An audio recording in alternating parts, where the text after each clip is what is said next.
राजू जब गांव से शहर आया था तब उसकी उम्र सिर्फ 20 साल थी।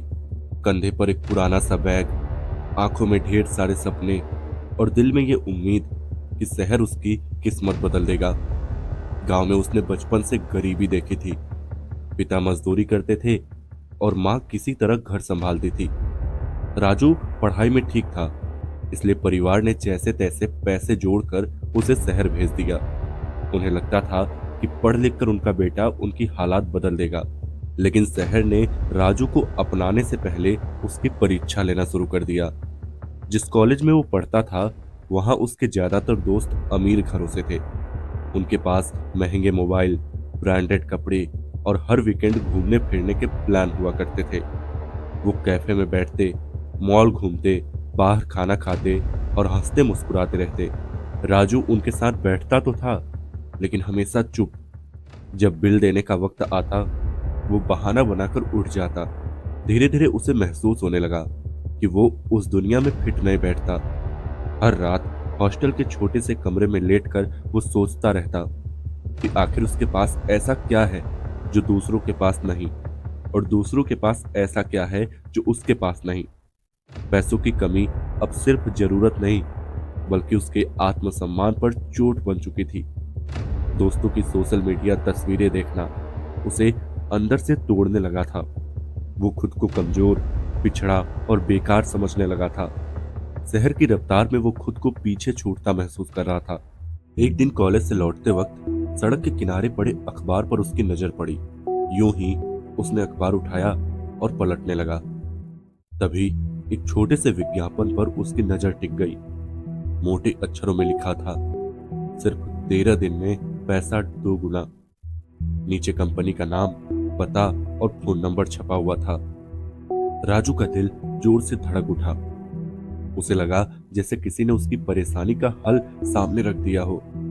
उसके दिमाग में तेजी से ख्याल घूमने लगे। अगर ये सच हुआ तो वो भी दोस्तों की तरह जी सकेगा। किराया, खाना, कपड़े सब आसानी से हो जाएगा। उसे किसी के सामने शर्मिंदा नहीं होना पड़ेगा। हालांकि उसके मन के किसी कोने में एक हल्की सी चेतावनी भी थी कि इतनी जल्दी पैसा दोगुना होना मुमकिन नहीं। लेकिन वो आवाज बहुत कमजोर थी। लालच की आवाज कहीं ज्यादा तेज थी। उसने खुद को समझाया कि आजकल बहुत सी कंपनियां ऐसा करती हैं, शायद ये भी वैसे ही हो। राजू के पास निवेश करने के लिए पैसे नहीं थे। तभी उसे याद आया कि पास के मोहल्ले में एक बूढ़े अंकल रहते हैं। वो अक्सर अकेले दिखाई देते थे, किसी से ज्यादा बात नहीं करते थे, लेकिन लोग कहते थे कि वो दिल के अच्छे हैं और किसी की मदद करने से मना नहीं करते। राजू पहले कभी उनसे ज्यादा मिला नहीं था, लेकिन अब उसे और कोई रास्ता नजर नहीं आ रहा था। थोड़ी हिचकिचाहट के बाद वो उनके कमरे पर गया। दरवाजा खुला तो सामने एक कमजोर सा बूढ़ा आदमी खड़ा था। चेहरे पर उम्र की थकान थी, लेकिन आंखों में सादगी। राजू ने उनसे झूठी कहानी बना दी कि उसकी कॉलेज की फीस फंस गई है और अगर उसने पैसे नहीं भरे तो उसका एडमिशन रद्द हो जाएगा। उसने वादा किया कि कुछ ही दिनों में पैसे लौटा देगा। बूढ़े आदमी ने ज्यादा सवाल नहीं किया। वो चुपचाप अंदर गया और कुछ देर बाद एक कपड़े में बंधे पैसे लेकर आया। उसने राजू के हाथ में 54,000 रुपए रख दिए और बस इतना कहा कि बेटा समय पर लौटा देना। राजू ने सिर हिलाया और वहां से चला गया। पैसे हाथ में आते ही उसके डर और संकोच पर लालच भारी पड़ गया। उसे लगा कि अब सब ठीक हो जाएगा। 13 दिन बहुत जल्दी गुजर गए। न तो कंपनी की तरफ से कोई फोन आया और न ही कोई मैसेज। राजू खुद दिए हुए पते पर पहुंचा, लेकिन वहां ताला लटका हुआ था। फोन नंबर मिलाया तो स्विच ऑफ। वेबसाइट खोलने की कोशिश की तो पेज ही नहीं खुला। अब उसे समझ आ चुका था कि उसके साथ क्या हुआ है। उसके पैरों से जैसे जान निकल गई। दिल जोर जोर से धड़कने लगा और आंखों के सामने अंधेरा छा गया। सारे पैसे डूब चुके थे। सबसे ज्यादा डर उसे उस बूढ़े आदमी का लग रहा था जिसने भरोसा करके पैसे दिए थे। राजू के पास न तो पैसे थे और न ही हिम्मत कि वो जाकर सच बता सके। उसे लगा कि अगर वो सामने गया तो सब कुछ खत्म हो जाएगा। डर ने उसे कायर बना दिया। उसी रात उसने फैसला किया कि वो इस शहर से भाग जाएगा। उसने अपना फोन नंबर बंद कर दिया, कुछ जरूरी सामान लिया और दूसरे शहर की बस पकड़ ली। नया शहर, नया कमरा, लेकिन मन का डर और अपराध बोध उसके साथ चला गया। उसने एक सस्ते से इलाके में कमरा किराए पर लिया। दिन में वो जैसे तैसे काम ढूंढता और रात को कमरे में बंद रहता। नींद उसकी आंखों से गायब हो चुकी थी। जब भी आंख बंद करता उसे लगता जैसे कोई उसे देख रहा है, कोई उससे कुछ पूछना चाहता है। एक रात वो कमरे में बैठकर टीवी देख रहा था। अचानक स्क्रीन झपकने लगी, आवाज टूटने लगी, जैसे सिग्नल जा रहा हो। उसने रिमोट से चैनल बदला, लेकिन कुछ ठीक नहीं हुआ। तभी कमरे की लाइट भी बार बार जलने बुझने लगी। राजू उठकर स्विच बोर्ड की तरफ बढ़ा ही था कि एक तेज आवाज के साथ पूरी लाइट चली गई। कमरा पूरी तरह अंधेरे में डूब गया। बाहर भी अजीब सा सन्नाटा था। अंधेरे में उसे ठंडक महसूस होने लगी, जैसे हवा अचानक भारी हो गई हो।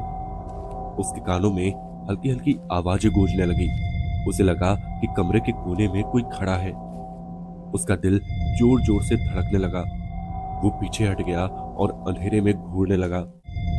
धीरे धीरे उसकी आंखें अंधेरे की आधी होने लगी और उसे एक आकृति दिखने लगी। वो आकृति इंसान की थी। जैसे जैसे वो साफ दिखने लगी, राजू की सांसें अटकने लगी। वो वही बूढ़ा आदमी था। उसका चेहरा सड़ा हुआ था, त्वचा सफेद पड़ चुकी थी और आंखें पूरी तरह सफेद, बिना किसी भाव के। उसके होंठ हिले और कमरे में भारी सी आवाज गूंजी, तुमने ऐसा क्यों किया? राजू का शरीर जैसे सुन्न पड़ गया। वो बोलना चाहता था, माफी मांगना चाहता था, लेकिन उसकी जीभ साथ नहीं दे रही थी। तभी अचानक लाइट जल गई। कमरा फिर से वैसा ही हो गया जैसा पहले था। टीवी बंद था, कोना खाली था, लेकिन राजू का शरीर कांप रहा था और उसके माथे से पसीना बह रहा था। कुछ दिनों बाद उसे एक पुराने जानकार से खबर मिली। उसने बताया कि जिस बूढ़े आदमी से उसने पैसे लिए थे, उसकी तबीयत अचानक खराब हो गई थी। इलाज के लिए पैसे नहीं थे। वो अकेला था। बिना इलाज के उसकी मौत हो गई और कोई रिश्तेदार न होने की वजह से उसका अंतिम संस्कार भी लावारिस की तरह किया गया।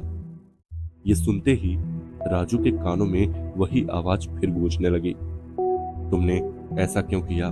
उस दिन के बाद राजू की रातें और डरावनी हो गई। कमरे में चीजें अपने आप खिसकने लगी। कभी दरवाजा अपने आप चरमराने लगता, कभी आईने में उसे सफेद आंखें दिख जाती। वो जानता था कि वो भाग तो गया है, लेकिन जिस सवाल से वो भागा था, वो सवाल उसके साथ आ गया है। राजू जिंदा है, सांस ले रहा है, लेकिन हर रात उसी अंधेरे कमरे में वही सवाल उसका इंतजार करता है। तो दोस्तों, कैसी रही ये कहानी हमें कमेंट करके जरूर बताइएगा, और चैनल पर नए हैं तो चैनल को यार सब्सक्राइब भी कर लेना। तो चलिए मिलते हैं ऐसे किसी और कहानी में, तब तक के लिए